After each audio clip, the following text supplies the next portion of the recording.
जय हिंद दोस्तों, आशा करते हैं आप सभी स्वस्थ मस्त। जी हाँ दोस्तों, आज हम लोग समर्पण बैच के अंतर्गत कक्षा 12वीं का हिंदी साहित्य पढ़ रहे हैं और गद्य खंड में दो दो चैप्टर ही बच गए हैं, समझे ना। उसके बाद हम लोग काव्य खंड पढ़ेंगे, लेकिन उससे पूर्व हम लोग व्याकरण भी शुभारंभ कर देंगे ताकि धीरे धीरे वो भी पढ़े और ये भी पढ़े, दोनों में संतुलित बनाकर ही पढ़ेंगे। बात समझे ना। तो आइए थोड़ा पढ़ते हैं हम लोग और जानते हैं। देखिए, ये थोड़ा सा ये उदय प्रकाश जी का जो रचित जो कहानी है तिरिच, समझ है ना। तो उसमें थोड़ा सा ये थोड़ा देखिएगा, काफ़ी थोड़ा सा मतलब लंबा कहानी है, थोड़ा सा वक्त लगेगा, दीर्घ, समझ है ना। तो थोड़ा सा आप लोग धैर्य बना कर रखिएगा, बात समझ है ना। अन्यथा आपको लगे क्या ही समझ है, नहीं समझ है, बात समझ है ना। यदि आपके को रुचि है तो समझ है ना। जब आप अभी जो पढ़ रहे हैं लाइन बाय लाइन, जब आपको क्या करते हैं, प्राप्ति कीजिएगा, प्रीवियस ईयर क्वेश्चन सोल्व कीजिएगा, तो आपको देखने को मिलेगा कि इससे कितने प्रश्न आते हैं, नहीं आते हैं, बात समझ है ना। तो देखिए, तिरिच का पहले तो सर्वप्रथम हम लोग तिरिच क्या है नहीं है उससे पूर्व हम लोग जान लेते हैं उदय प्रकाश जी के बारे में संक्षेप परिचय, समझ है ना। उदय प्रकाश जी का जन्म 1 जनवरी 1952 ईस्वी में हुआ था। जन्म स्थान सीतापुर, अनूपपुर, मध्य प्रदेश में, समझ है ना, अनूपपुर है। और माता पिता गंगा देवी माता का नाम है, प्रेम कुमार सिंह, समझ है ना, पिता का नाम था। शिक्षा इनका जो है कि बीएससी किए हुए हैं, समझ है ना। और एमए हिंदी से सागर विश्वविद्यालय सागर मध्य प्रदेश से है, समझ है ना। और इनकी फिल्म टीवी अनेक धारावाहिकों में है और टीवी फिल्मों के स्क्रिप्ट लिखे हैं। यह कार्य जारी है, समझ है ना। तो अभी हैं।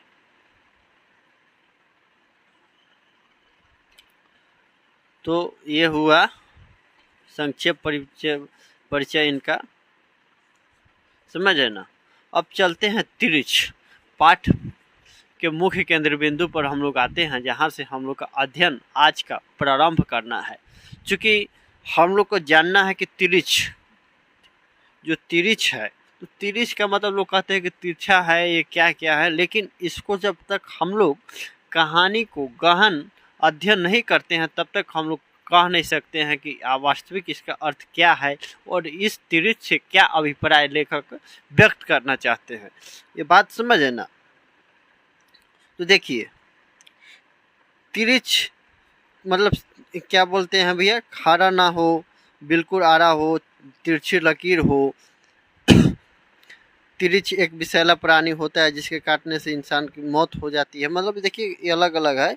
तिरिच एक जहरीली लिजाई भी होता है जिसे विशाखा भी खोर कहते हैं। ये सब देखिए, जो ना बिल्कुल खारा हो और ना बिल्कुल आरा हो, उसे तिरिच कहते हैं, समझ है ना। तो ये हो गया, समझ है ना। अब हम लोग शुभारंभ करते हैं। पानी पीना हो तो पानी पी लीजिए, कोई दिक्कत नहीं है। लेकिन पढ़ने बैठे तो ध्यानपूर्वक पढ़े, एक चित्त मन कर कर, ताकि आप एक बार सुन ले तो दोबारा आपको इस पर समय देने की आवश्यकता ना हो। बात समझ है ना। क्योंकि एक ही काम को बार बार करने से अच्छा है कि एक बार ही करें, बढ़िया से करें। कहने का मतलब कि आप जो भी समय दे रहे हैं अच्छे तरीक़ा से दें। बात समझ ना। क्योंकि आपके पास पढ़ने को बहुत सारे विषय अभी भी बचे हुए हैं, समझ है ना। और दिन जाते वक्त नहीं लगता है, बात समझ ना। इसमें त्यौहार हैं, किसी के यहाँ शादी विवाह फंक्शन तमाम तरह के होंगे, रिश्तेदारी में आना जाना, समझ है ना। तो इस संदर्भ में आप लोग पढ़ते रहिए, बढ़ते रहिए, हंसते खेलते कूदते फानते, समझ है ना। चलिए चलिए मतलब क्या, ध्यानपूर्वक आइए। इस घटना का तिरिच, इस घटना का संबंध पिताजी से है, समझ है ना। तिरिच, समझ है ना। मेरे सपने से है और शहर से भी है।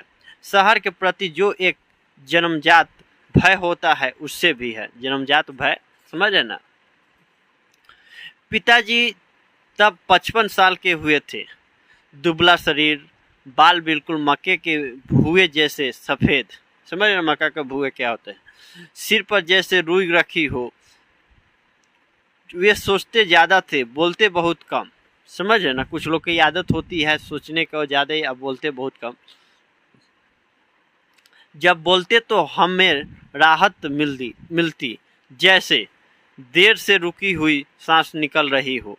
साथ साथ हमें डर भी लगता। हम बच्चों के लिए वे एक बहुत बड़ा रहस्य थे। समझ रहे उनके पिताजी, जो हमको लग रहा है कि अब नहीं रहे। हमें पता था कि संसार की सारी भाषाएं वे बोल सकते हैं, दुनिया उनको जानती है और हमारी तरह ही उनसे डरती हुई उनका सम्मान करती है। बात समझ रहे ना, पिताजी के बारे में कह रहे हैं। हमें उनकी संतान होने का गर्व था।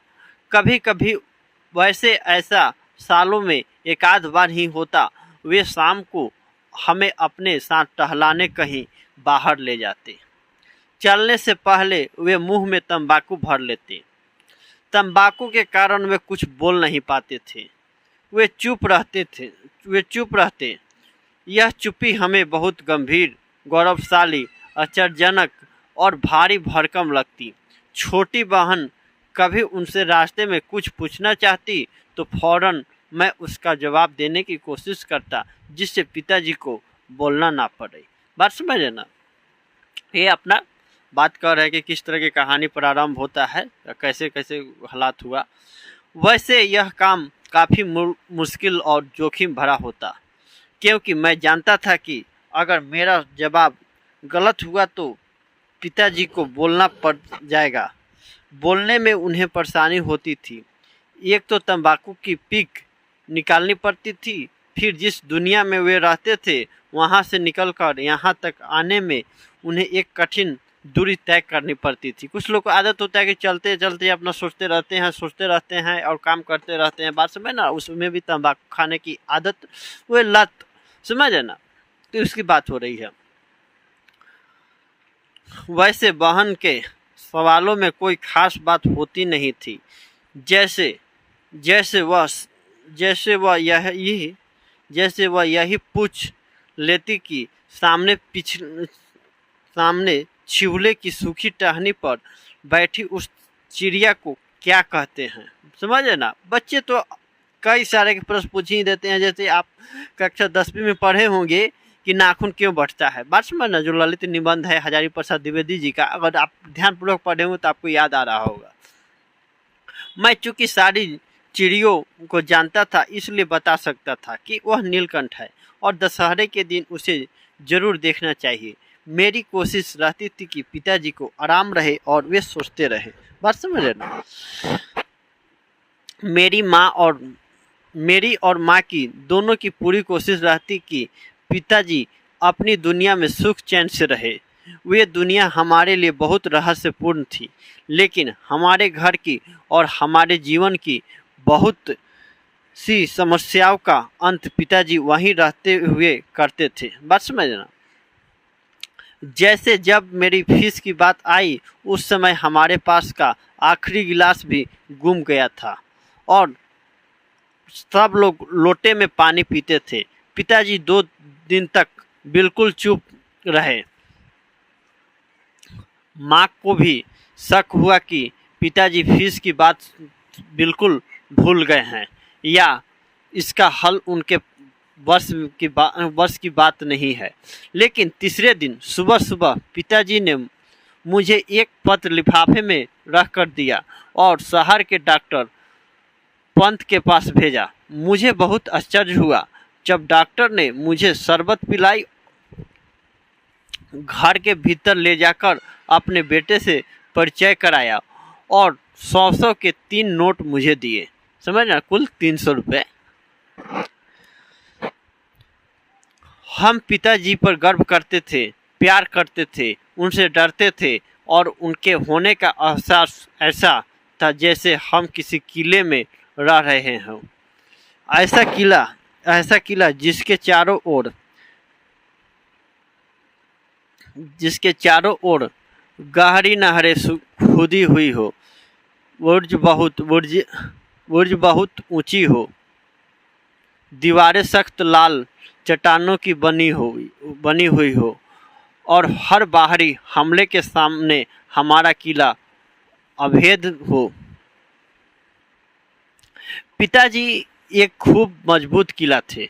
उनके परकोटे पर हम सब कुछ भूलकर खेलते थे, दौड़ते थे और रात में खूब गहरी नींद मुझे आती थी। लेकिन उस दिन शाम को जब पिताजी बाहर से टहल कर आए तो उनके उनके टखने में पट्टी बंधी थी। थोड़ी देर में गांव के कई लोग वहां आ गए। पता चला कि पिताजी को जंगल में तिरछ, समझ रहे ना, विशाखा विशाखा पर जहरीली लिजार्ड ने काट लिया है। बात बोला गया था ना। हम सब जानते थे कि तिरछ के काटने पर आदमी बच ही नहीं सकता। रात में ललटेन की धुंधली मेटेली रोशनी में गांव के बहुत से लोग आंगन में जमा हो गए थे। पिताजी उनके बीच थे, जमीन पर बैठे हुए। फिर पास के गांव का चटुआ नाई भी आया। वह अरंड के पत्ते पत्ते और कंडे की राख से जहर उतारता था। देखिए क्या है कि एक तिरछ जो होता है विशेषाकार, समझ रहे, विष शाखा पर जहरीली लिजार्ड होता है जिसके काटने से आदमी जीवित नहीं रहता है। बात समझ है ना। तो ये एक ऐसे व्यक्ति के है कि जैसे कि उनका जो संतान है वे वर्णन कर रहा है अपनी कहानी को, किस तरह की कि कैसे कैसे हम लोग गर्व करते थे, उनका शरीर कैसे था। 55 साल के हुए थे तो 55 साल के वर्ष में ही उनका देहांत हो जाता है लिजार्ड के काटने से, समझ है ना। और उनमें सब तरह की बात बोलते उलते थे, उनकी कैसी दिनचर्या रहती थी, वे किस तरह की आव भाव करते थे, तमाम तरह की बातों का जिक्र करता है कि कैसे हम लोग बाजार की तरफ जाते थे तो छोटी बहन भी जाती थी तो वे उनसे कई सारी प्रश्न पूछती थी। लेकिन वे तंबाकू भी खाते थे जिससे कि वे कई सारे जो प्रश्नों का जवाब दे सकते थे, परंतु वे नहीं चाहते थे कि उनके बेटे का उद्देश्य रहता था कि पिताजी का अपने दुनिया में ही लीन रहे। सोचते बहुत थे और बोलते कम थे, समझे ना। तो ये बात हुई और अचानक तो फिर भी अपना लोग झाड़ फूक वाला जो होता है ना वे काम करते हैं। देखिए तिरछ एक बार मैंने देखा था तालाब के किनारे जो बड़ी बड़ी चट्टानों के ढेर थे और जो दोपहर में खूब गर्म हो जाते थे। उनमें से किसी चट्टान की दरार से निकलकर वह पानी पीने तालाब की ओर जा रहा था। मेरे साथ थानू उसने बतलाया कि वह तिरछ है। काले नाग से 100 गुना ज़्यादा उसमें जहर होता है। उसी ने बताया कि सांप तो तब काटता है जब उसके ऊपर पैर पड़ जाए या कोई जब जबरदस्ती उसे तंग करे, लेकिन तिरछ तो नज़र मिलते ही दौड़ता है, पीछे पड़ जाता है। उससे बचने के लिए कभी सीधे नहीं भागना चाहिए, टेढ़ा मेढ़ा चक्कर काटते हुए गोल मोल दौड़ना चाहिए। समझ ना, लोग कहते भी हैं कि सांप से बचने के लिए हो तो टेढ़ा मेढ़ा भागिए, तो जिससे कि वे ज़्यादा मतलब नहीं चल पाएगा। दरअसल जब आदमी भागता है तो जमीन पर वह सिर्फ अपने पैरों के निशान ही नहीं छोड़ता है, बल्कि हर निशान के साथ वहाँ की धूल में अपनी गंध भी छोड़ जाता है।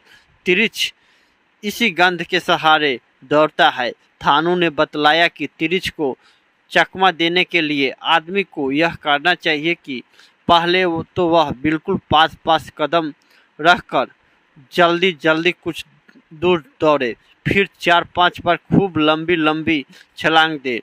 तिरछ सूंघता हुआ दौड़ता आएगा।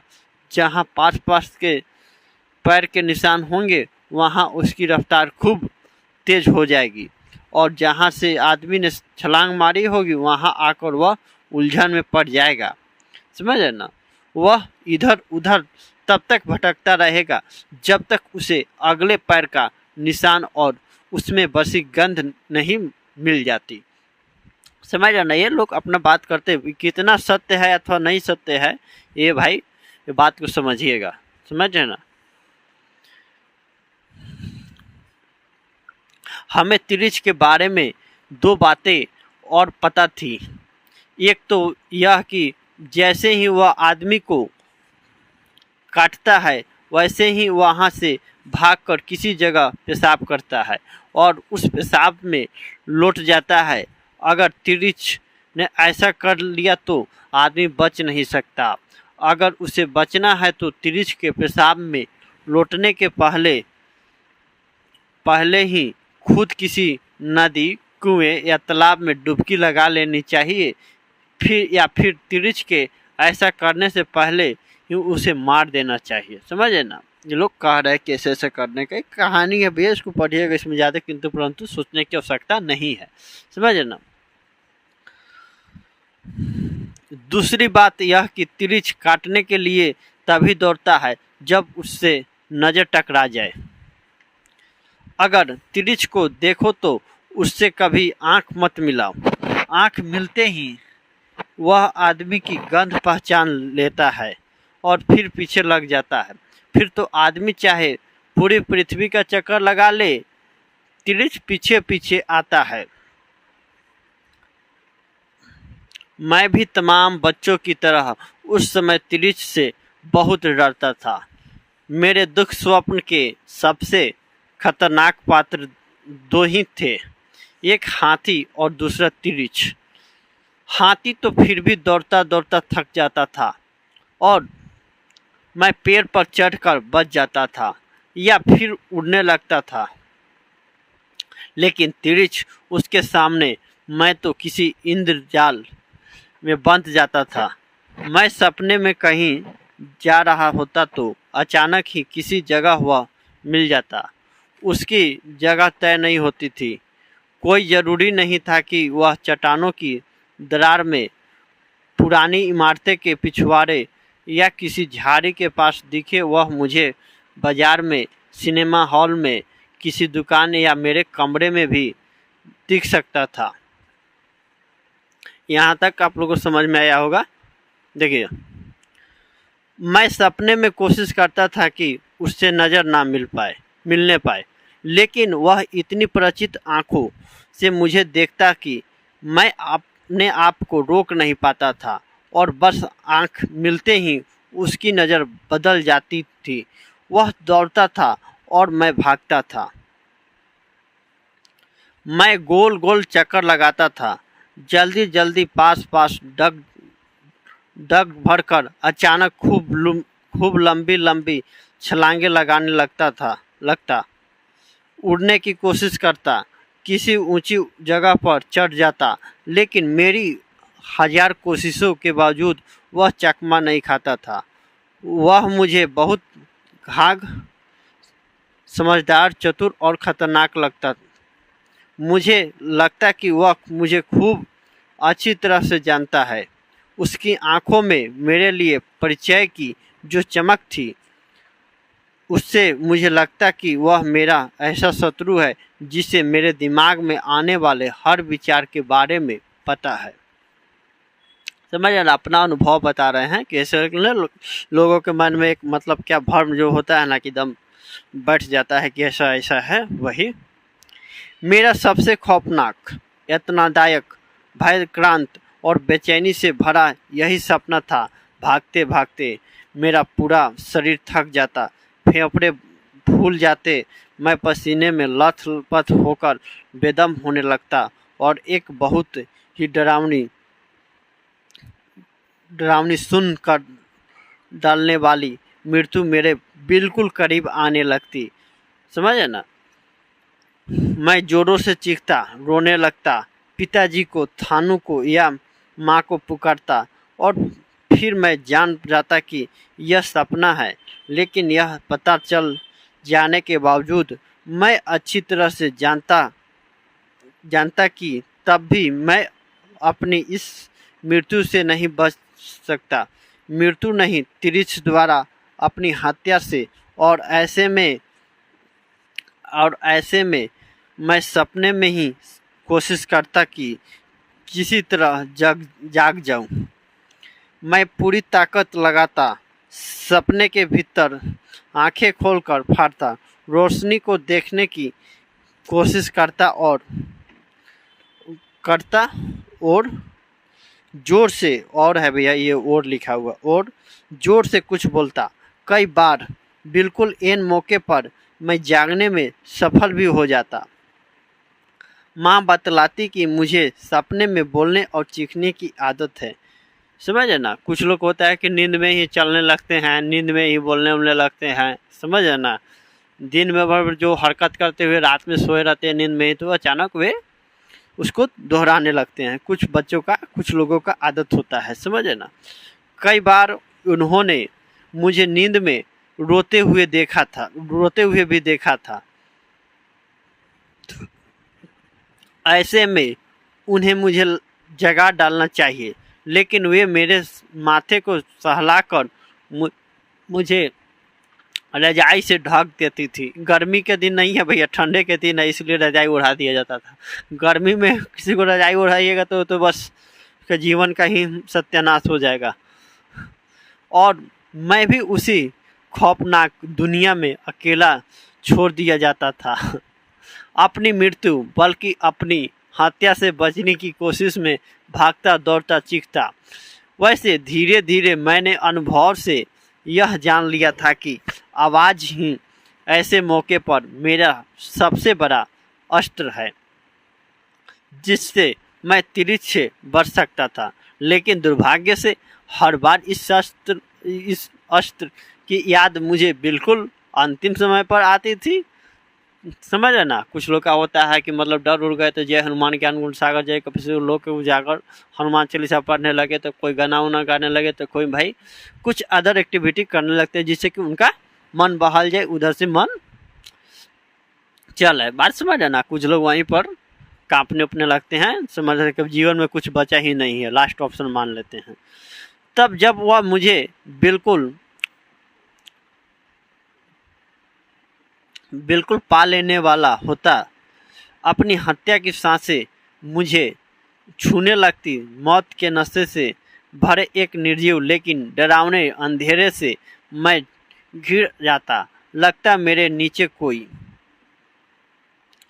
ठोस आधार नहीं है, मैं हवा में हूँ।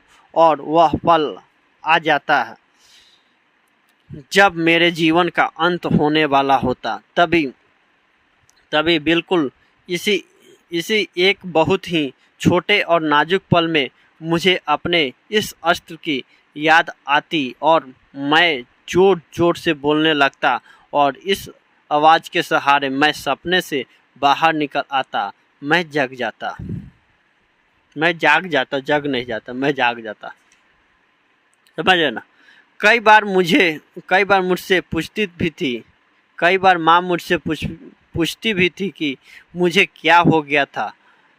तब मेरे पास इतनी भाषा नहीं थी कि मैं उन्हें सब कुछ एक एक चीज़ उसी तरह बता पाता। अपनी इस असमर्थता के बारे में मुझे खूब पता था, और इसी वजह से मैं एक अजीब से तनाव, बेचैनी और असहायता से भर जाता। अंत में हार कर इतना ही कह पाता कि बहुत डरावना सपना था। एक शब्द में कह दिए, जाने क्यों मुझे शक था कि पिताजी को उसी तिरिछ ने काटा था, जिसे मैं पहचानता था और जो मेरे सपने में आता था। लेकिन एक अच्छी बात यह हुई कि जैसे ही वह तिरिछ पिताजी को काट कर भागा, पिताजी ने उसका पीछा करके उसे मार डाला था। तय था कि अगर वे फौरन उसे नहीं मार पाते तो वह पेशाब करके उसमें जरूर लौट जाता। फिर पिताजी किसी हाल में न बचते। मैं यहाँ पर बताया जा रहा है कैसे न करते तो उसे बच जाते, तमाम तरह की बात। लेकिन उसमें पता है कि भाई किस तरह की हालात हुआ था। यही आगे देखिए हम लोग का क्या हो रहा है, पढ़ेंगे हम लोग। यही वजह थी कि पिताजी को लेकर मुझे उतनी चिंता नहीं रह गई थी, बल्कि एक तरह की राहत और मुक्ति की खुशी मेरे भीतर धीरे धीरे पैदा हो रही थी। कारण एक तो यही कि पिताजी ने तिरिछ को तुरंत मार डाला था, और दूसरा यह कि मेरा सबसे खतरनाक पुराना परिचित शत्रु आखिरकार मर चुका था, उसका वध हो गया था, और अब मैं अपने सपने के भीतर कहीं भी बिना किसी डर के सीटी बजाता घूम सकता था। उस रात देर तक हमारे आंगन में भीड़ रही। पिताजी की झाड़ फूंक चलती रही। कांटे के जख्म को चीरकर खून भी बाहर निकाला गया और कुएं में डालने वाली लाल दवा पोटेशियम परमैंगनेट जख्म में भरा गया। मैं निश्चिंत था। अगली सुबह पिताजी को शहर जाना था। अदालत में पेशी थी। उनके नाम समन आया था। हमारे गांव से लगभग 2 किलोमीटर दूर निकलने वाली सड़क से शहर के लिए बसें गुजरती थी। उनकी संख्या दिन भर में मुश्किल से 2 या 3 थी। गनीमत थी कि पिताजी जैसे ही सड़क तक पहुंचे, शहर जाने वाला पास के गांव का एक ट्रैक्टर उन्हें मिल गया। ट्रैक्टर में बैठे हुए लोग पहचान के थे। ट्रैक्टर 2-2.5 घंटे में शहर पहुंच जाने वाला था, यानी अदालत खुलने से काफ़ी पहले। रास्ते में तिरछ वाली बात चली। पिताजी ने अपना टखना उन लोगों को दिखलाया। ट्रैक्टर में पंडित राम अवतार भी थे। उन्होंने बतलाया कि तिरछ के जहर की एक खासियत यह भी है कि कभी कभी यह 24 घंटे बाद ठीक उसी वक्त जिस वक्त पिछले दिन तिरछ काटता है अपना असर दिखाता है। इसलिए अभी पिताजी को निश्चिंत नहीं होना चाहिए, समझे ना।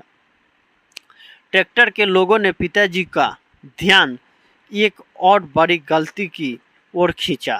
उनका कहना था कि यह तो पिताजी ने ठीक किया कि तिरछ को फौरन मार डाला, लेकिन इसके बाद भी तिरछ को ये नहीं छोड़ देना चाहिए था।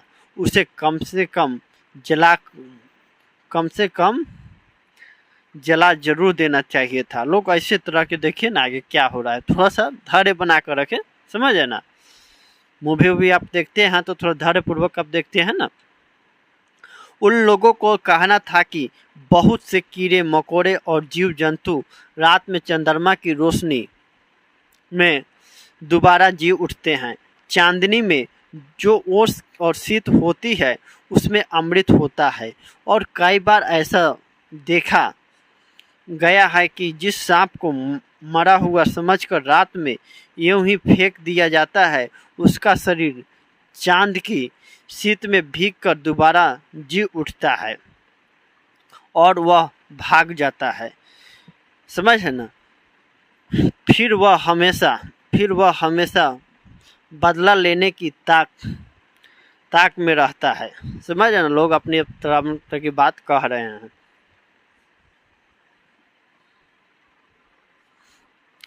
ट्रैक्टर के लोगों को शक था कि कहीं ऐसा ना हो कि रात में जी उठने के बाद तिरछ पेशाब करके उसमें लौट जाए। ऐसा हुआ तो 24 घंटे बीतते बीतते ठीक उसी घड़ी के आने पर तिरछ का जानलेवा जहर पिताजी पर चढ़ना शुरू हो जाएगा। उन लोगों ने सलाह भी दी कि पिताजी को वहीं से वापस लौट जाना चाहिए और अगर संजोग से उस तिरछ की लाश उस जगह पड़ी हुई हो तो उसे अच्छी तरह जलाकर राख कर देना चाहिए। लेकिन पिताजी ने उन्हें बताया कि पेशी कितनी ज़रूरी थी, समझ रहे ना। अपना बात रख रहे हैं उनके पिताजी। यह तीसरा समन था और अगर इस बार भी वे अदालत में हाजिर न हुए तो गैर जमानती वारंट निकलने का डर था।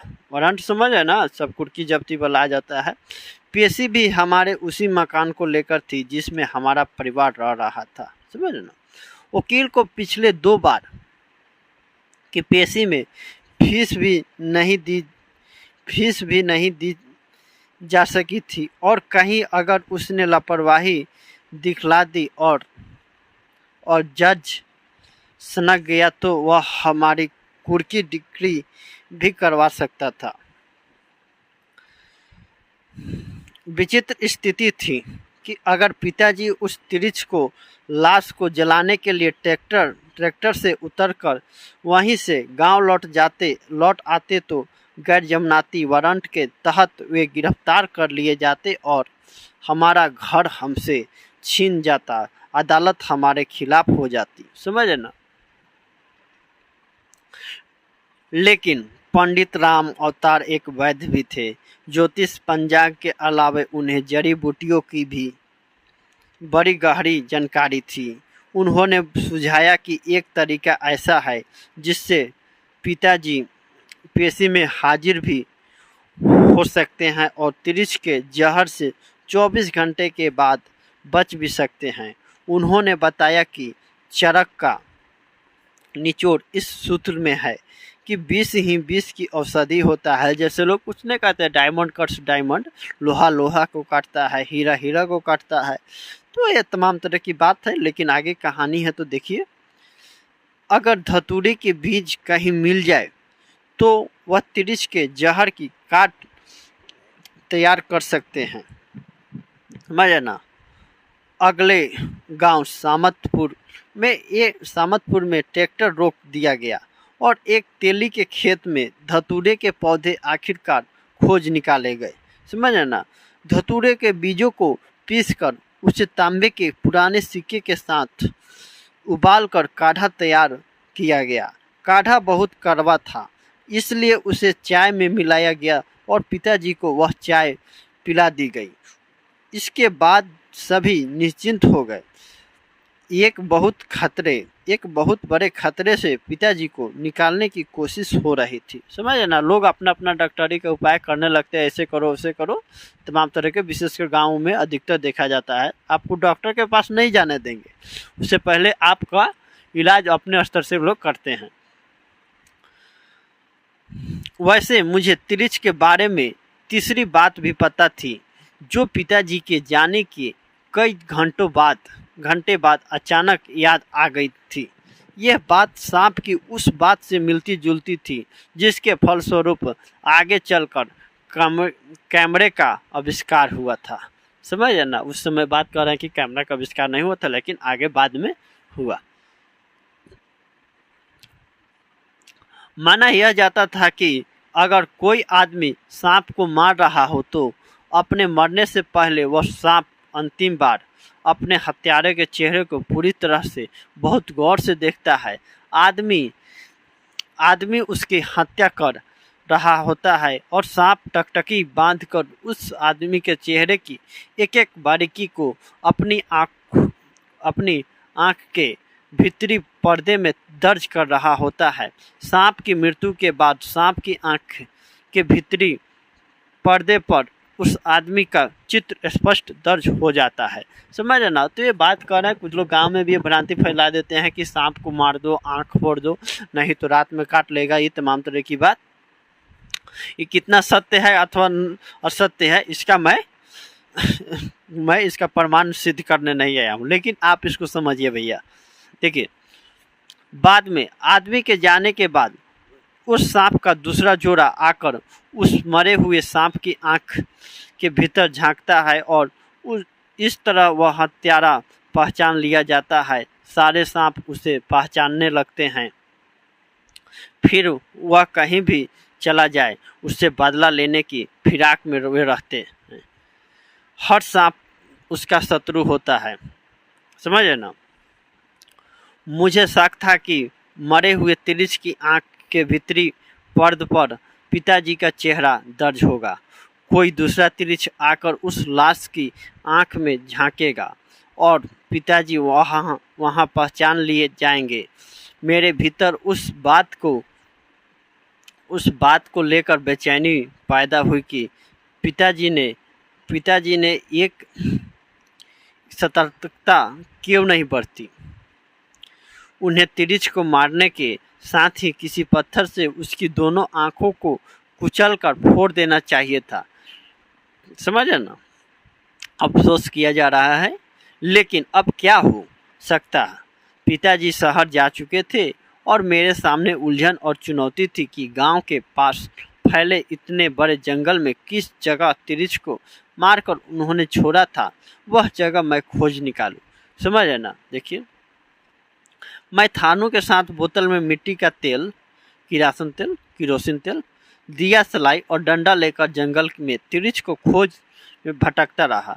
मैं उसे अच्छी तरह पहचानता था, बहुत अच्छी तरह। थानू निराश था। फिर मुझे अचानक ही लगने लगा कि इस जंगल को मैं अच्छी तरह जानता हूँ। एक एक पेड़ मेरा परिचित निकलने लगा। इसी जगह से कई बार सपने में मैं तिरिछ से बचने के लिए भागा था। मैंने गौर से हर तरफ देखा, बिल्कुल यही जगह थी। मैंने थानू को बताया कि एक सांकड़ा सा नाला इस जगह से कितनी दूर दक्षिण की तरफ बहता है। नाले के ऊपर जहाँ बड़ी बड़ी चट्टानें हैं, वहाँ वहाँ कीकर का एक बहुत पुराना पेड़ है, जिस पर बड़े शहद के छत्ते हैं। उन्हें देखकर लगता है कि वे कई शताब्दियों पुराने हैं। मैं उस भूरे रंग की चट्टान को जानता था, जो बरसात भर नाले के पानी में आधी डूबी रहती थी और बारिश के बीतने के बाद जब बाहर निकलती थी तो उसकी खोहों में कीचड़ भर जाती थी और अजब अजब वनस्पतियाँ वहाँ से उग जाती थी। चट्टान के ऊपर हरी काई की एक परत सी जम जाती थी। उस चट्टान समझ ना जम जाती थी। और देखिए, थोड़ा सा इसको आप लोगों को पेशेंस बनाना ही होगा। बात समझे ना।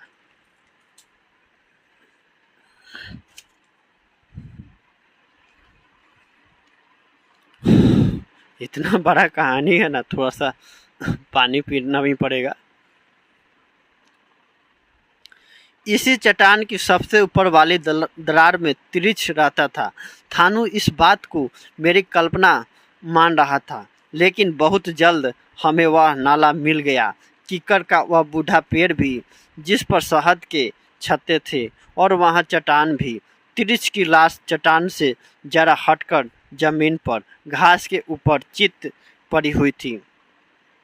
बिल्कुल यह वही तिरिछ था। मेरे भीतर हिंसा और उत्तेजना और खुशी की एक सनसनी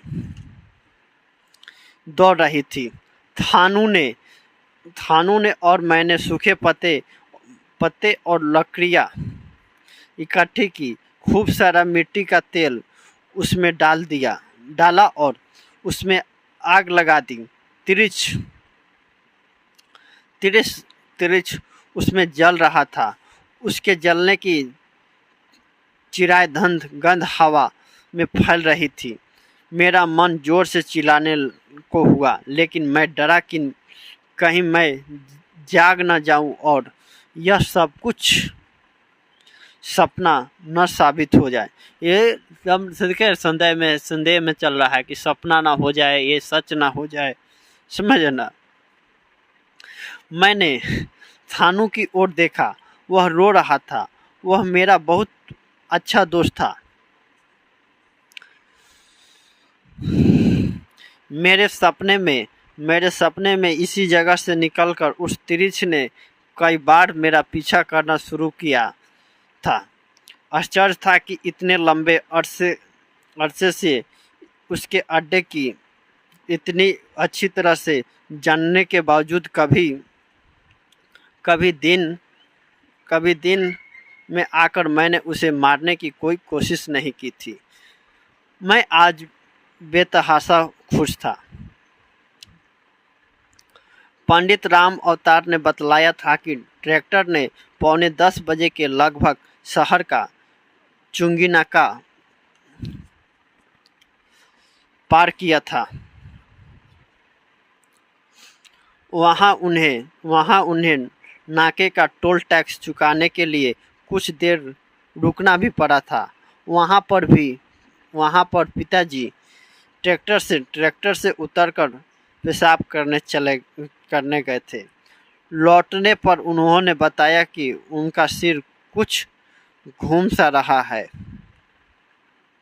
तब तक पिताजी को धतूरे का काढ़ा पिए हुए तकरीबन 1.5 घंटा हो चुका था।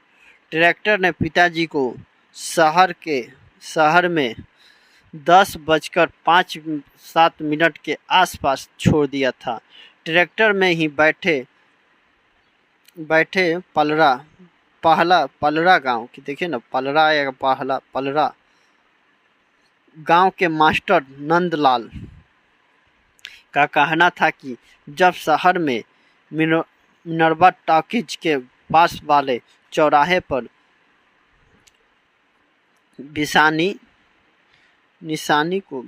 देखिए पिताजी को चौराहे पर पिताजी को ट्रैक्टर से उतारा गया, तब उन्होंने शिकायत की थी कि उनका गला कुछ सूख सा रहा है। वे थोड़ा परेशान भी थे क्योंकि अदालत जाने का रास्ता उन्हें मालूम नहीं था और शहर के लोगों से पूछ कर कहीं जाने में उन्हें बहुत तकलीफ होती थी। समझे ना, गला सूख गया है तो बोलने का भी मन नहीं करता है ना, उसके बाद अब क्या ही लोगों से पूछिएगा। समझे ना।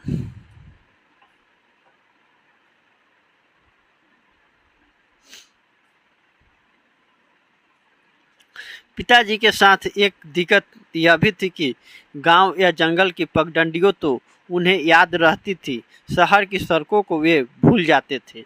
शहर वे बहुत कम जाते थे, जाना ही पड़े तो अंतिम समय तक वे टालते रहते थे, जब तक जाना बिल्कुल ही जरूरी ना हो जाए। कई बार तो ऐसा भी हुआ कि पिताजी सारा सामान लेकर शहर के लिए रवाना हुए और बस अड्डे से लौट आए। बहाना यह कि बस छूट गई। समझ रहे ना, जाने का मन नहीं है और लेट से गए या बस छोड़ देते, बस थोड़ी छूटता है, लोग छूट जाते हैं, लेकिन लोगों का कहना तो कहना है। जबकि हम सब जानते थे कि ऐसा नहीं हुआ होगा। पिताजी ने बस को देखा होगा, फिर वे कहीं बैठ गए होंगे पेशाब करने या पान खाने। फिर उन्होंने देखा होगा कि बस छूट रही है, उन्होंने जरा सा और इंतज़ार किया होगा। जब बस ने रफ्तार पकड़ ली होगी तब वे फिर कुछ दूर तक दौड़े होंगे, फिर उनके कदम धीमे पड़ गए होंगे और अफसोस और गुस्सा प्रकट करते हुए लौट आए होंगे। ऐसा करते हुए स्वयं भी लगा होगा कि बस सचमुच छूट गई है।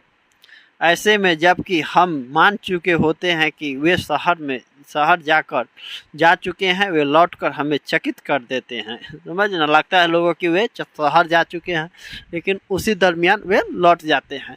समझ ना, क्योंकि उनको जाने का मन नहीं करता था। ट्रैक्टर से मिनर्वा टॉकीज के पास वाले चौराहे पर सिंधवाज कंपनी के ठीक सामने लगभग 10:07 पर उतरने के बाद से लेकर शाम के 6 बजे तक पिताजी के साथ शहर में जो कुछ भी हुआ उसका सिर्फ एक धुंधला सा अनुमान ही लगाया जा सकता है। यह जानकारी भी कुछ लोगों से बातचीत और पूछताछ के बाद मिली है। किसी की भी मृत्यु के बाद अगर वह मृत्यु आकस्मिक और अस्वाभाविक ढंग से हुई हो, ऐसी जानकारियां मिल ही जाती है।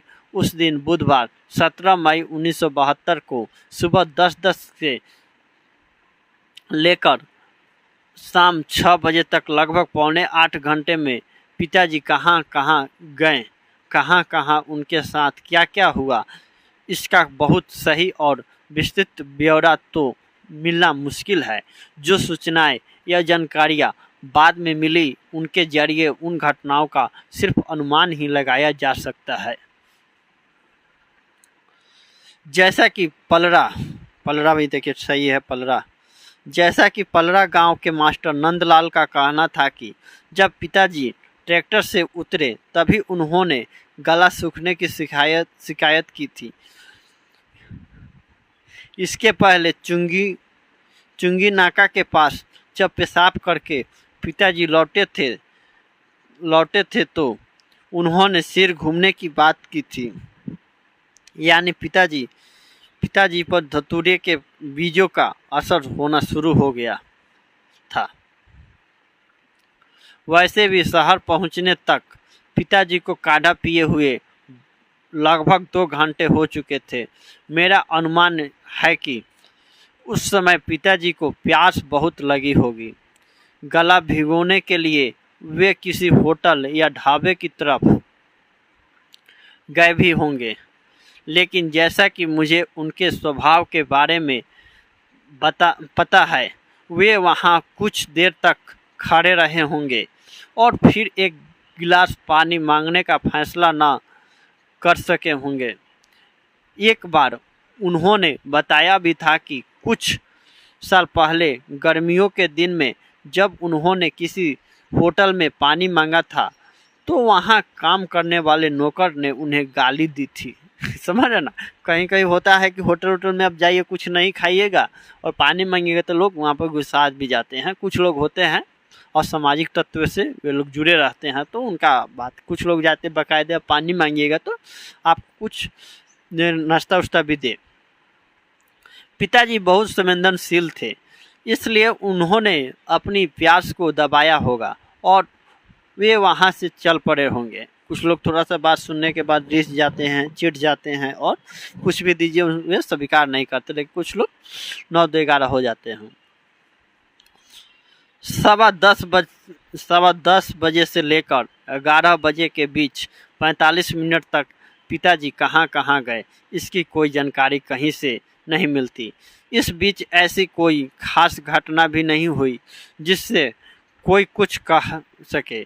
फिर शहर में सड़क पर आते जाते लोगों में से किसी ने उन पर ध्यान दिया हो, उन्हें देखा हो, इसका पता लगाना भी मुश्किल है। वैसे मेरा अपना अंदाज़ा है कि इस बीच पिताजी ने कुछ लोगों से अदालत जाने का रास्ता पूछा होगा और उनके दिमाग में यह बात भी रही होगी कि वहां पहुंचकर वे अपने वकील SN अग्रवाल से पानी मांग लेंगे। समझ ना, SN अग्रवाल वकील का क्या नाम था, SN अग्रवाल। एक प्रश्न आने की संभावना है, देख लीजिएगा। लेकिन उनके पूछने पर या तो लोग चुप रह कर तेजी से आगे बढ़ गए होंगे या किसी ने इतनी बौखलाहट और जल्दीबाजी में उन्हें कुछ बताया होगा जो पिताजी ठीक से समझ नहीं सके होंगे और सिर्फ अपमानित, दुखी और परेशान होकर रह गए होंगे। शहर में ऐसा होता ही है, समझ ना, शहर में ऐसा होता ही है। लोग कहते हैं कि भाई शहर में लोग अपने काम से मतलब रखते हैं, पानी मांगिए कुछ मांगिए, उनसे ज़्यादा आप पर ध्यान नहीं देते हैं। गांव में आपको ठेस भी लग जाएगा तो लोग ज़्यादा आपको ध्यान देते हैं, टेंशन देते हैं, लेकिन शहर में सब लोग अपने अपने काम में मगन रहते हैं। वैसे बीच के पौन घंटे के बारे में मेरा अपना अनुमान है कि इस बीच पिताजी पर काढ़े का असर काफ़ी बढ़ गया होगा। मई की धूप और प्यास ने इस असर को और भी तेज और भी गहरा कर दिया होगा। उनके पैर लड़खड़ाने भी लगे होंगे और बहुत संभव है कि एकाध बार इस बीच उन्हें चक्कर भी आ गए हों। पिताजी 11 बजे शहर में देशबंधु मार्ग पर स्थित स्टेट बैंक ऑफ इंडिया की इमारत में घुसे थे। वे वहां क्यों गए, इसकी वजह ठीक समझ में नहीं आती। वैसे हमारे गांव का रमेश दत्त शहर में भूमि विकास सहकारी बैंक में क्लर्क है। हो सकता है पिताजी के दिमाग में सिर्फ बैंक रहा हो और वहां से गुजरते हुए अचानक स्टेट बैंक लिखा हुआ देखा हो और वे उधर घूम गए हों। उन्होंने अब तक पानी नहीं पिया था, इसलिए उन्होंने सोचा होगा कि वे रमेश दत्त से पानी भी मांग लेंगे, अदालत जाने का रास्ता भी पूछ लेंगे और बता सकेंगे कि उनका सिर घुमा सा रहा है।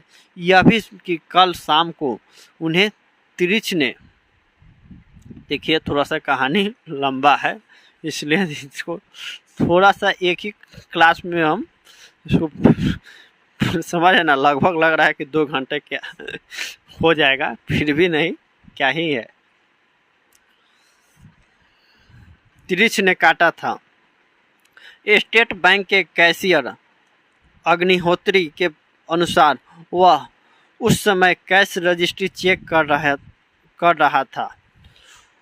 उसकी मेज पर लगभग 28,000 रुपयों की गड्डियाँ रखी हुई थी। उस वक्त 11 से 2-3 मिनट ऊपर हुए होंगे, तभी पिताजी वहां आए। उनके चेहरे पर धूल लगी हुई थी, चेहरा डरावना था और अचानक ही उन्होंने जोर से कुछ कहा था।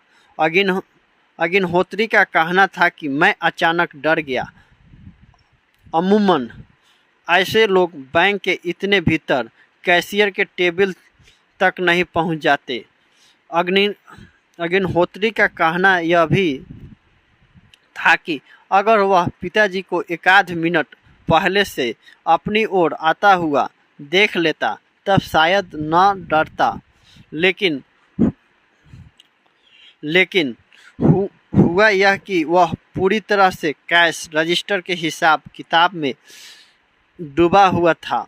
तभी अचानक ही पिताजी ने आवाज़ निकाली और सिर उठाते ही उन्हें देखकर वह डर गया और चीख पड़ा। उसने घंटों भी बजा दी।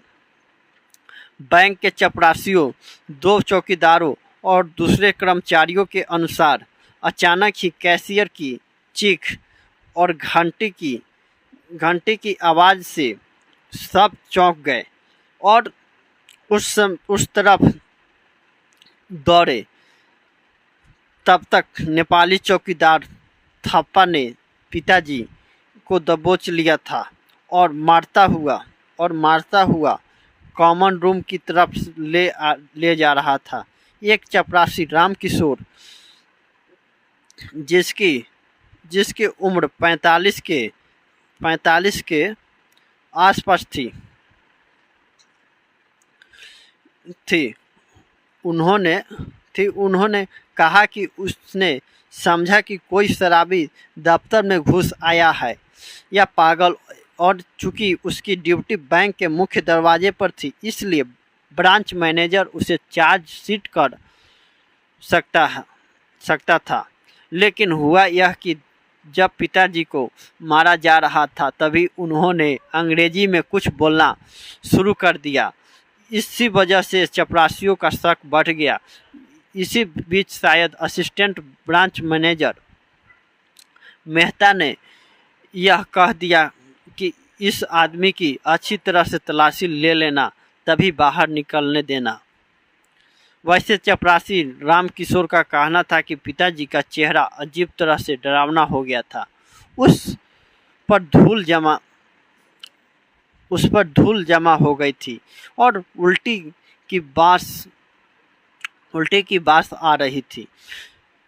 बैंक के चपरासियों ने पिताजी को ज़्यादा मारने पीटने की बात से इनकार किया, लेकिन बैंक के बाहर ठीक दरवाजे के पास जो पान की दुकान है उसमें बैठने वाले बुन्नू का कहना था कि जब 11:30 बजे के आसपास पिताजी बैंक से बाहर आए तो उनके कपड़े फटे हुए थे और निचला होंठ कट गया था जहां से खून निकल रहा था। आंखें के नीचे सूजन और कत्थई चकते थे। ऐसे चकते बाद में बैगनी या नीले पड़ जाते हैं। इसके बाद यानी 11:30 बजे से लेकर 1 बजे के बीच पिताजी कहाँ कहाँ गए इसके बारे में जानकारी नहीं मिलती। हाँ, स्टेट बैंक के बाहर पान की दुकान लगाने वाले बुन्नू ने एक बात बताई थी। हालांकि इस बारे में वह पूरी तरह स्पष्ट नहीं था, या हो सकता है कि स्टेट बैंक के कर्मचारियों से डर की वजह से वह साफ साफ बतलाने से कतरा रहा हो।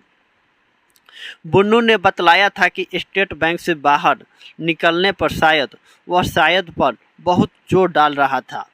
पिताजी ने कहा था कि उनके रुपए और कागजात बैंक के कर्मचारियों ने छीन लिए हैं, लेकिन बुन्नू का कहना था कि हो सकता है पिताजी ने कोई और बात कही हो, क्योंकि वह ठीक से बोल नहीं पा रहे थे। उनका निचला होठ काफ़ी कट गया था, मुंह से लार भी बह रही थी और उनका दिमाग सही नहीं था।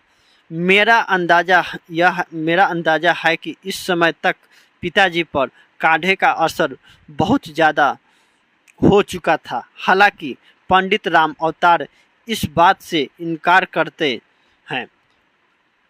उनका कहना था कि धतूरे के बीज तो होली के दिनों में भांग के साथ भी घोंटे जाते हैं, लेकिन कभी ऐसा नहीं होता कि आदमी पूरी तरह से पागल हो जाए। पंडित राम अवतार का मानना है कि या तो तिरिच का जहर उस समय पिताजी के शरीर में चढ़ना शुरू हो गया था और नशा उनके दिमाग तक पहुंचने लगा था, या फिर बहुत संभव है कि जब स्टेट बैंक में पिताजी को थापा चौकीदार और चपरासियों ने मारा पीटा था, तब उनके सिर के पीछे की तरफ कोई चोट लग गई हो और उस धक्के से उनका दिमाग सनक गया हो। लेकिन मुझे लगता है कि उस समय तक पिताजी को थोड़ा बहुत होश था और वे पूरी कोशिश कर रहे थे कि किसी तरह वे शहर से बाहर निकल जाए। शायद रुपए और कागजात बैंक में छिन जाने की वजह से उन्होंने सोचा कि अब यहाँ रहने का कोई मतलब ही नहीं है। उन्होंने शायद एकाध बार सोचा भी होगा कि वापस स्टेट बैंक जाकर अपने कागजात तो कम से कम मांग लाएं। फिर ऐसा कहने की उनकी हिम्मत नहीं पड़ी होगी, वे डर गए होंगे।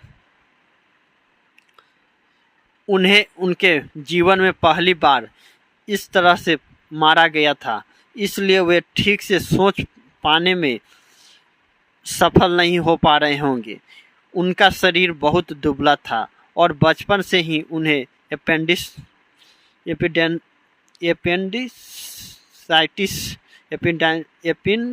एपेंडिसाइटिस की शिकायत थी।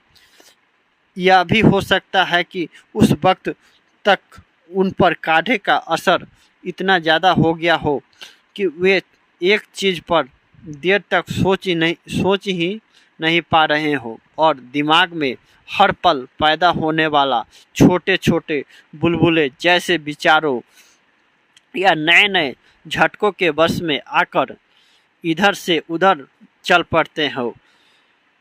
पड़ते रहे हो। लेकिन मैं यह जानता हूँ, मुझे अच्छी तरह से महसूस होता है कि उनके दिमाग में घर लौट आने और शरीर से बाहर निकल जाने की बात एक अस्थाई बार कहीं अंधेरे से उभरने वाली, भले ही बहुत छीन और बहुत धुंधली बात जरूर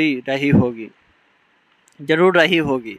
समझ है ना। ये थोड़ा कहानी है, बताया जा रहा है कि तिरिश को काटने से क्या क्या हो रहा है। देख रहे हैं ना कितना, समझ है ना, ये कहानी है, समझ है ना। थोड़ा सा इसको पढ़ना ही होगा, समझ है ना। थोड़ा मैं एक बार और पानी पी लेता हूँ। चलिए। पिताजी लगभग 1:15 बजे शहर के पुलिस थाने पहुंचे थे। थाना शहर के बाहरी छोर पर सर्किट हाउस के पास बने विजय स्तंभ के पास है।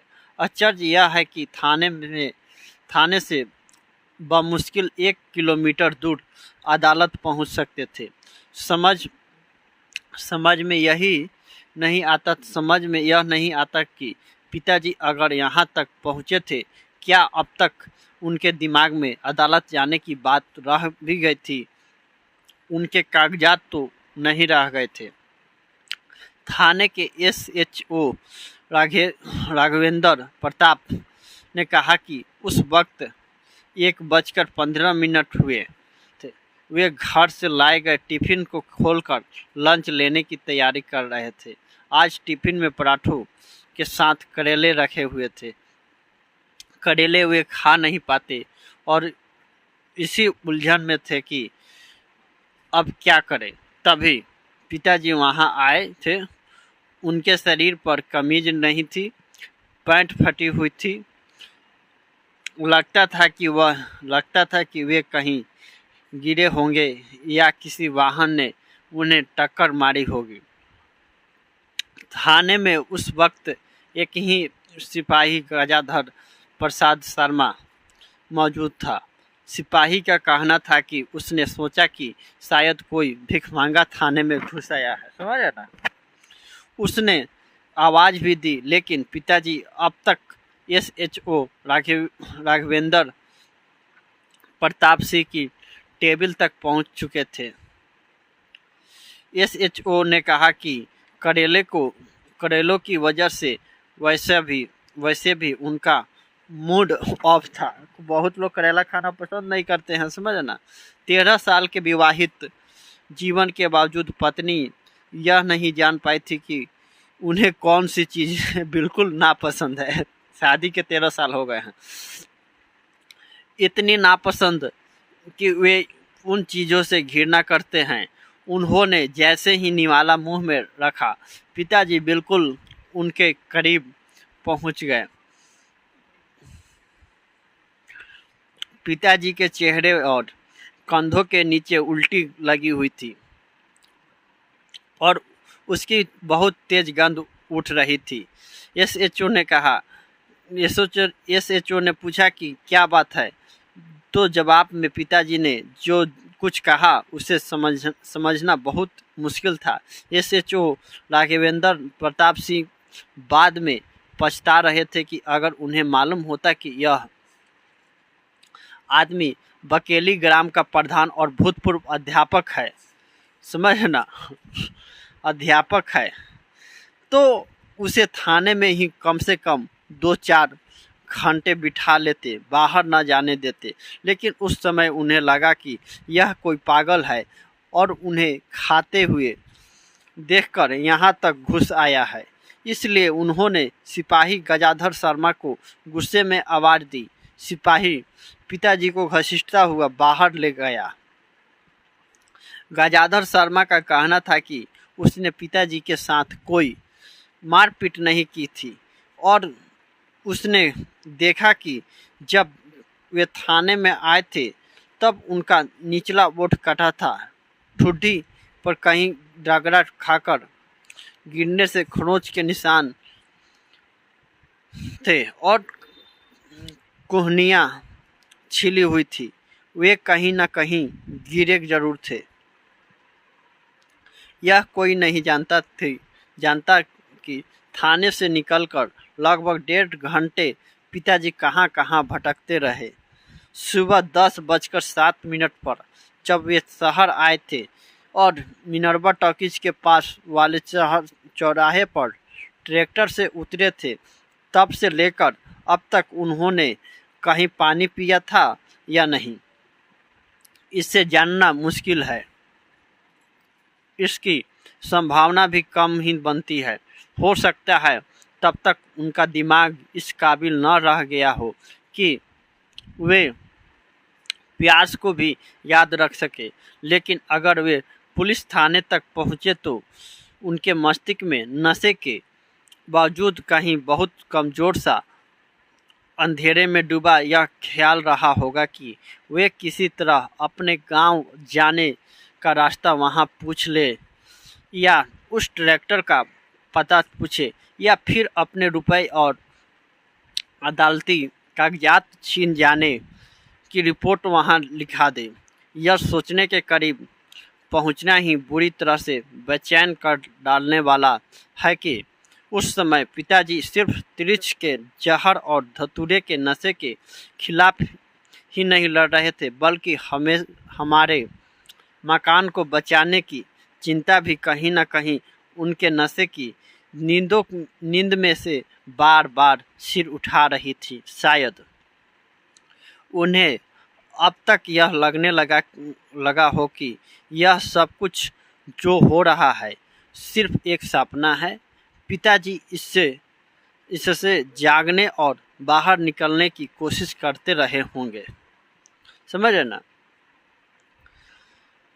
2:15 बजे के आसपास पिताजी को शहर के बिल्कुल उत्तरी छोर पर बसी सबसे संपन्न कॉलोनी इतवारी कॉलोनी में घिसते हुए देखा गया था। कॉलोनी सराफा के जौहरिया PWD के बड़े ठेकेदार और रिटायर्ड अफसरों की कॉलोनी थी। कुछ समृद्ध पत्रकार कभी भी वहीं ठहरते थे। यह कॉलोनी हमेशा शांत और घटनाहीन रहती थी।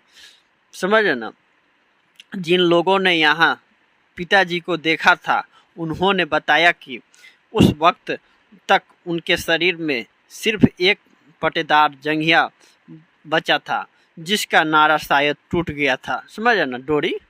और वे उसे अपने बाएं हाथ से बार बार संभाल रहे थे, बचपन में जैसे बच्चे लोग संभालते थे। जिसने भी उन्हें वहां देखा उसने यही समझा कि कोई पागल है। कुछ ने कहा कि वे बीच बीच में खड़े होकर जोर जोर से गालियां बकने लगे थे।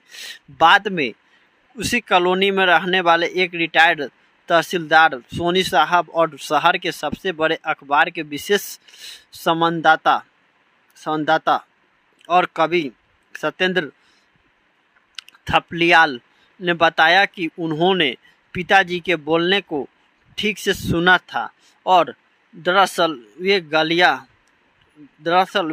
गालियां नहीं बक रहे थे, बल्कि बार बार कह रहे थे, मैं राम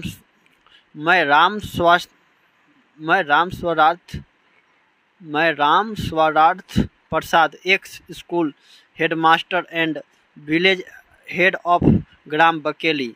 कवि पत्रकार थपलियाल साहब ने दुख जाहिर किया। दरअसल उसी समय वे अमेरिकी दूतावास की किसी खास पार्टी में संगीत सुनने दिल्ली जा रहे थे, इसलिए जल्दीबाजी में वे चले गए। तहसीलदार सोनी साहब का कहना था कि मुझे उस आदमी पर बहुत तरस आया और मैंने लड़कों को डांटा भी, लेकिन 2-3 लड़कों ने कहा कि यह आदमी राम रतन सराफ की बीवी और साली पर हमला करने वाला था। तहसीलदार ने कहा कि ऐसा सुनने के बाद उन्हें भी लगा कि हो सकता है कि कोई बदमाश हो और नाटक कर रहा हो। लड़के उन्हें तंग करने में लगे थे और पिताजी बीच बीच में जोर जोर से बोलते थे, मैं Ram Swararth Prasad, ex school headmaster. समझ रहे ना। अगर हिसाब लगाया जाए तो मिनर्वा टॉकीज के पास वाला चौराहा, जहां पिताजी ट्रैक्टर से सुबह 10:07 पर उतरे थे, वहां से लेकर देशबंधु मार्ग का स्टेट बैंक, फिर विजय स्तंभ के पास का थाना और शहर के बाहरी उत्तरी छोर पर बसी इतवारी कॉलोनी को मिलाकर एवं अब तक लगभग 30-32 किलोमीटर की दूरी तक भटक चुके थे। यह जगह ऐसी है जो एक ही दिशा में नहीं। इसका मतलब यह हुआ कि पिताजी की दिमागी हालत यह थी कि उन्हें ठीक ठीक कुछ सूझ नहीं रहा था और वे अचानक ही किसी भी तरफ चल पड़ते थे। जहाँ तक सराफ की पत्नी और साली पर हमले करने की बात है, जिसे थपलियाल साहब सच मानते हैं, मेरा अनुमान है कि पिताजी उनके पास या तो पानी मांगने गए होंगे या बकेली जाने वाली सड़कें के बारे में पूछने। उस एक पल के लिए पिताजी को होश जरूर रहा होगा, लेकिन उस हुलिये के आदमी को अपने इतना करीब देखकर वे औरतें डर कर चीखने लगी होगी। वैसे पिताजी की दाहिनी आंख के ऊपर भौं पर जो चोट लगी थी और जिसका खून रिसकर उनकी आंख पर आने लगा था, वह चोट उनको इतवारी कॉलोनी में ही लगी थी। क्योंकि बाद में लोगों ने बताया कि लड़के बीच बीच में ढेले मार रहे थे।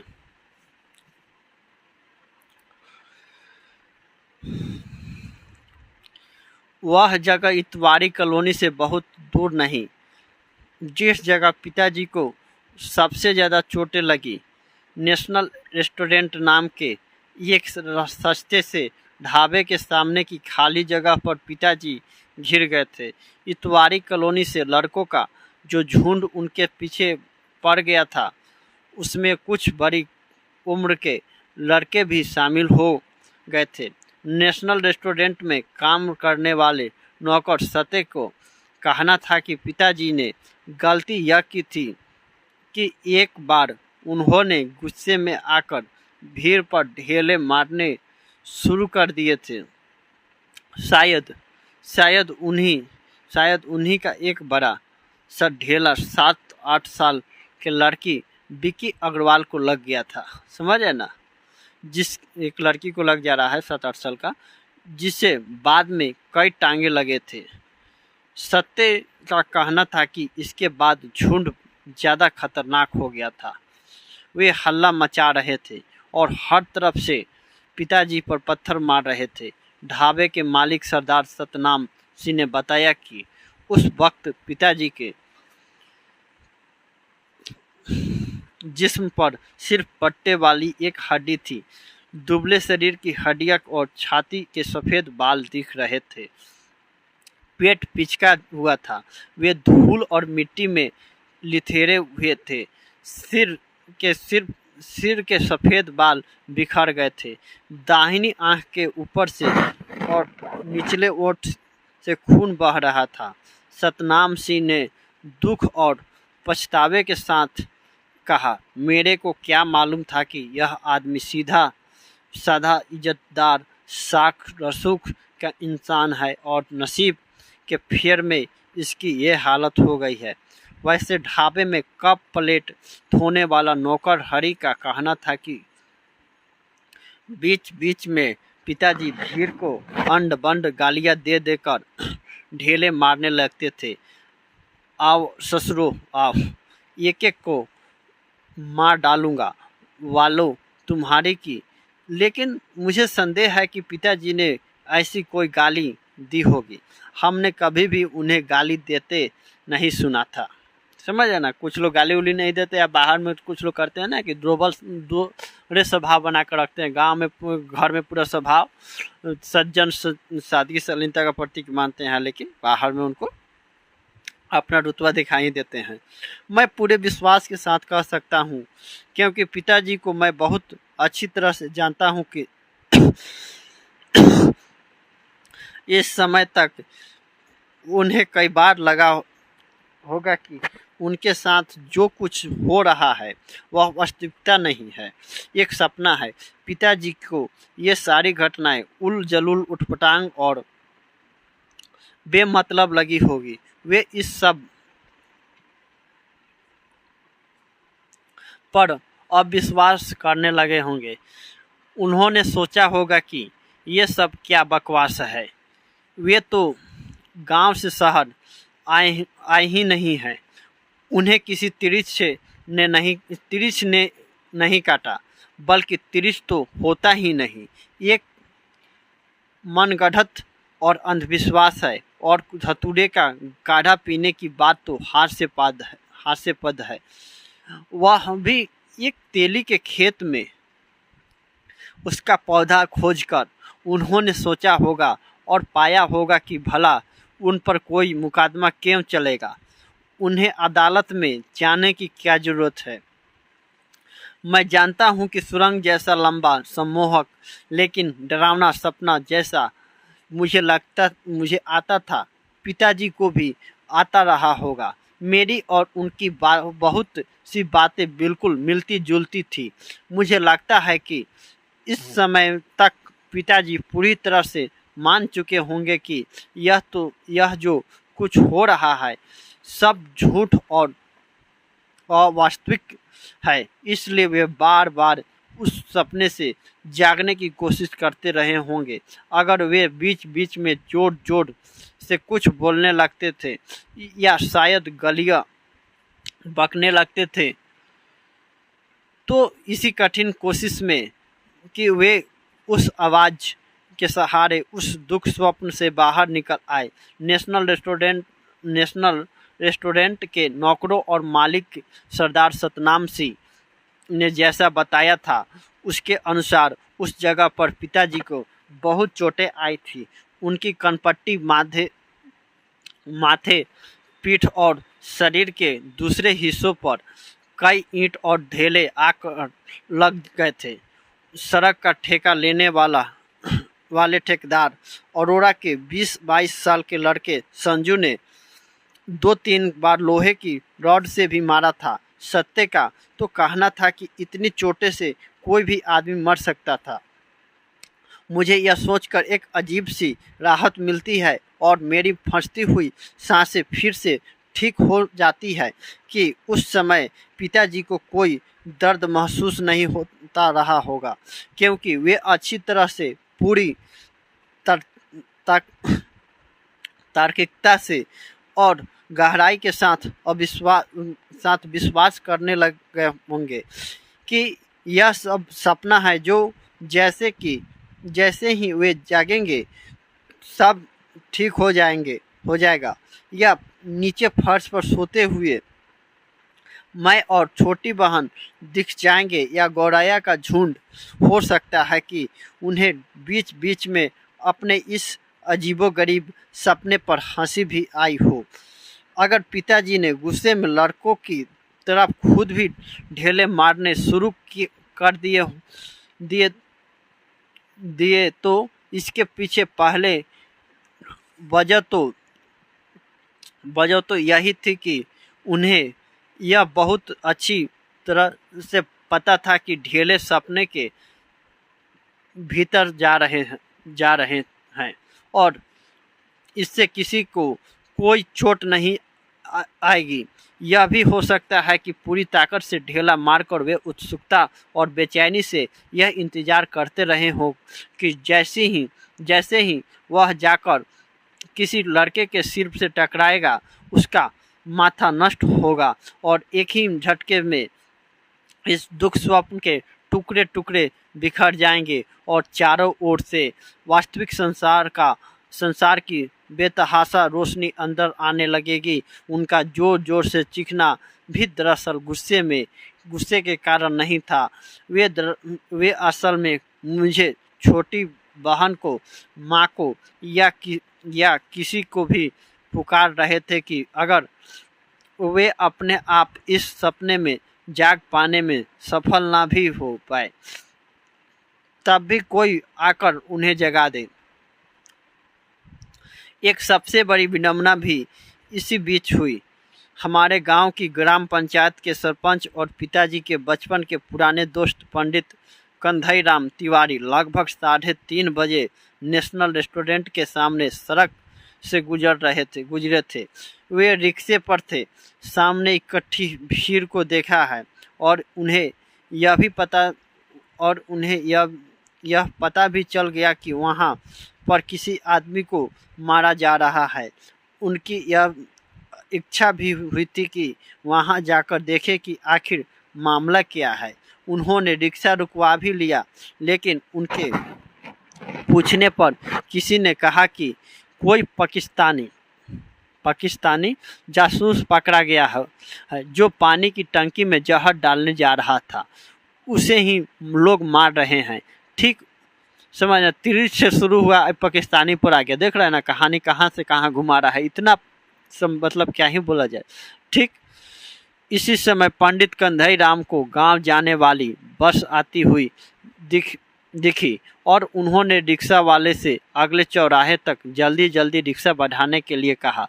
गांव जाने वाली यह आखिरी बस थी। अगर उस बस के आगे आने में 3-4 मिनट की भी देरी हो जाती तो वे निश्चित ही वहां जाकर पिताजी को देखते और उन्हें पहचान लेते। राज्य परिवहन की वह बस हमेशा आधा पौना घंटा लेट रहा करती थी, लेकिन उस दिन संजोग से वह बिल्कुल सही समय पर आ रही थी। सतनाम सिंह का कहना था कि वह भीड़ नेशनल रेस्टोरेंट के सामने से तब हटी और लोग तितर बितर हुए जब बड़ी देर तक पिताजी जमीन से उठे ही नहीं। ईंट का एक बड़ा सा ढेला उनकी कनपट्टी पर आकर लगा था। उनके मुंह से खून आना शुरू हो गया था। सिर में भी चोटें थी। सतनाम ने बताया कि जब पिताजी बहुत देर तक नहीं हिले डुले तो लड़कों के झुंड में किसी ने कहा कि लगता है यह मर गया है। जब भीड़ छटने के 10-15 मिनट बाद भी पिताजी नहीं हिले डुले तो सतनाम सिंह ने सत्य से कहा था कि वह उनके मुंह में पानी के छींटे मारकर देखे कि वे सिर्फ बेहोश है तो हो सकता है कि उठ जाए। लेकिन सत्य पुलिस की वजह से डर रहा था। बाद में सतनाम सिंह ने खुद ही एक बाल्टी पानी उनके ऊपर डाला था। दूर से पानी डालने के कारण जमीन की मिट्टी गीली होकर पिताजी के शरीर से लिथर गई थी। सरदार सतनाम सिंह और सत्य दोनों का कहना था कि लगभग 5 बजे तक पिताजी उसी जगह पड़े हुए थे। तब तक पुलिस नहीं आई थी। फिर सतनाम सिंह ने सोचा कि कहीं उसे पंचनामा और गवाही वगैरह में न फंसना पड़ जाए। पंचनामा 5 आदमी का साइन रहता है, समझ ना, सहमति, फंसना पड़ जाए। इसलिए उसने ढाबा बंद कर दिया था और डिलाइट टॉकीज में आन मिलो सजना फिल्म देखने चला गया था। आन मिलो सजना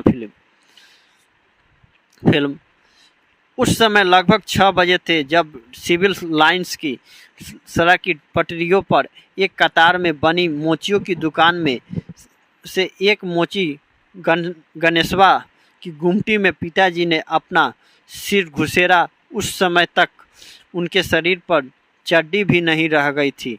वे घुटनों के बल किसी चौपाए की तरह रेंग रहे थे। शरीर पर कालिख और कीचड़ लगी हुई थी और जगह जगह चोटें थी। समझ ना कि इस तरह की कहानी व्यक्त हो रहा है, पत्ते नहीं चल रहा है। समझ ना, झूठों की इतना बड़ा भर दिया है। खैर पढ़ना है तो पढ़ लीजिए, इसमें तो वैकल्पिक है। ऐच्छिक गणेशवा हमारे गांव के तालाब के पार वाले टोले का मोची है। उसने बताया कि मैं बहुत डर गया था और मास्टर साहब को पहचान ही नहीं पाया। उनका चेहरा डरावना हो गया था और चिन्हाई में नहीं आता था। मैं डर कर गुमटी से बाहर निकल आया और शोर मचाने लगा। दूसरे मोचियों के अलावा वहाँ कुछ और लोग भी इकट्ठा हो गए थे। लोग ने जब गणेशवा की गुमटी के भीतर झांका तो गुमटी के अंदर उसके सबसे अंतरे कोने में टूटे फूटे जूते, चमड़ों के टुकड़ों, रबड़ और चिथोड़े से के बीच पिताजी के दुबके हुए थे। उनकी सांसें थोड़ी बहुत चल रही थी। उन्हें वहां से खींचकर बाहर पटरी पर निकाला गया। तभी गणेशवा ने उन्हें पहचान लिया। गणेशवा का कहना था कि उसने पिताजी के कान में कुछ आवाज़ें भी लगाई, लेकिन वे कुछ बोल नहीं पा रहे थे। बहुत देर बाद उन्होंने राम स्वार्थ प्रसाद और बकेली जैसा कुछ कहा था, फिर चुप हो गए। पिताजी की मृत्यु 6:15 बजे के आसपास हुई थी। तारीख भी 17 मई 1972, 24 घंटे पहले लगभग इसी वक्त उन्हें जंगल में तिरिछ ने काटा था। अब देखिए 24 घंटे पहले क्या पिताजी इन घटनाओं और इस मृत्यु का अनुमान कर सकते थे? पिताजी का शव शहर के मुर्दाघर में पुलिस ने रखवा दिया था। पोस्टमार्टम में पता चला था कि उनकी हड्डियों में कई जगह फ्रैक्चर था। दाईं आंख पूरी तरह फूट चुकी थी। कॉलर बोन टूटा हुआ था। उनकी मृत्यु मानसिक सदमे और अधिक रक्त रक्तस्राव के कारण हुई थी। रिपोर्ट के अनुसार उनका आमाशय खाली था, पेट में कुछ नहीं था। इसका मतलब यही हुआ कि धतूरे के बीजों का काढ़ा उल्टियों द्वारा पहले ही निकल चुका था। हालांकि थानू कहता है कि अब तो यह तय हो गया कि तिरिच के जहर से कोई नहीं बच सकता। ठीक 24 घंटे बाद उसने अपना करिश्मा दिखाया और पिताजी की मृत्यु हुई। पंडित राम अवतार भी यही कहते हैं। हो सकता है कि पंडित राम अवतार इसलिए ऐसा कहते हैं कि वे खुद को विश्वास दिलाना चाहते हो कि धतूरे के काढ़े का पिताजी की मृत्यु से कोई संबंध नहीं था। मैं सोचता हूँ अंदाजा लगाने की कोशिश करता हूँ कि शायद अंत में जब गणेशवा ने अपनी गुमटी के बाहर पिताजी के कान में आवाज़ दी होगी तो पिताजी सपने से जग गए होंगे। उन्होंने मुझे, माँ को और छोटी बहन को देखा होगा। फिर वे दातुन लेकर नदी की तरफ चल गए होंगे। नदी के ठंडे पानी से उन्होंने अपना चेहरा धोया होगा, कुल्ला किया होगा और इस लंबे दुख स्वप्न को भूल गए होंगे। उन्होंने अदालत में जाने के बारे में सोचा होगा। हम लोगों के मकान की चिंता ने उन्हें परेशान किया होगा। लेकिन मैं अपने सपने के बारे में बताना चाहता हूँ जो मुझे अक्सर आता है। वह यूँ है कि मैं खेतों की मेड़, गांव की पगडंडी से होता हुआ जंगल में पहुंच गया हूँ। मैं रक्षा नाला कीकर के पेड़ को देखता हूँ। वह भूरी चट्टान वहाँ उसी जगह है जो सारी बारिश नाले के पानी में डूबी रहती है। मैं देखता हूँ कि तिरिच की लाश उसके ऊपर पड़ी हुई मुझे एक बेतहाशा खुशी अपने घेरे में लेती है। आखिर वह मारा गया। मैं पत्थर लेकर तिरिच को कुचलने लगता हूँ, जोर जोर से उसे मारता हूँ। मेरे पास थानू, मिट्टी का तेल और माचिस लिए खड़ा है। तभी अचानक ही मैं पाता हूँ कि मैं उस चट्टान पर नहीं हूँ। थानू भी वहाँ नहीं है। वहाँ कोई जंगल नहीं है, बल्कि मैं दरअसल शहर में हूँ। मेरे कपड़े बहुत ही मैले हैं, फटे हैं और चिथोड़े जैसे हो गए हैं। मेरे गालों की हड्डियाँ निकली है, बाल बिखरे हैं। मुझे प्यास लगी है और मैं बोलने की कोशिश करता हूँ। शायद मैं बकेली अपने घर जाने का रास्ता पूछना चाहता हूँ और तभी अचानक चारों ओर शोर उठता है। घंटियाँ बजने लगती है। हजारों घंटियाँ। मैं भागता हूँ। मेरा पूरा शरीर बेदम होने लगता है। फेफड़े फूल जाते हैं। मैं पास कदम रखकर अचानक लंबी छलांग लगाता हूँ। उड़ने की कोशिश करता हूँ, लेकिन भीड़ लगता है मेरे पास पहुँचने वाली होती है। एक अजीब सी गर्म और भारी हवा मुझे सुन कर देती है। अपनी हत्या की सांसें मुझे छूने लगती है और आखिरकार वह पल आ जाता है। अब मेरे जीवन का अंत होने वाला होता है। मैं रोता हूँ, भागने की कोशिश करता हूँ। मेरा पूरा शरीर नींद में ही पसीने में डूब जाता है। मैं जोर जोर से बोलकर जागने की कोशिश करता हूँ। मैं विश्वास करना चाहता हूँ कि यह सब सपना है और अभी आँख खोलते ही सब ठीक हो जाएगा। मैं सपने के भीतर अपनी आंखें फाड़ कर देखता हूँ दूर तक, लेकिन वह पल आखिरकार आ ही जाता है। माँ बाहर से मुझे देखती है। मेरा माथा सहलाकर वह मुझे रजाई से ढक देती है और मैं वहाँ अकेला छोड़ दिया जाता हूँ।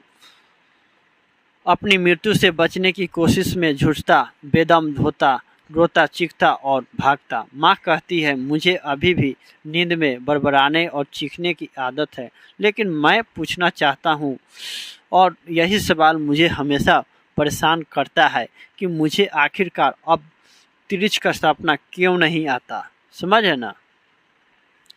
लगभग आपको 1.5 घंटे हो गए होंगे, समझ है ना। देखिए यही तो है। जोखिम खतरा बुर्ज किले के परकोटों पर लगने वाला मंडप। बुर्ज जो होता है ना, बुर्ज खलीफा, एक किले के परकोटे पर लगने वाला मंडप। अभेद जिसे भेदा ना जा सके। परकोटा किले के चारों ओर की ऊंची दीवारें।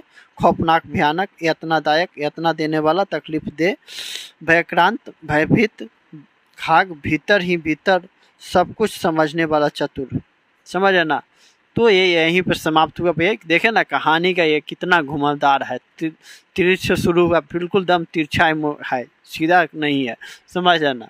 घुमावदार, घुमाकर पूरा इधर उधर रख दिया।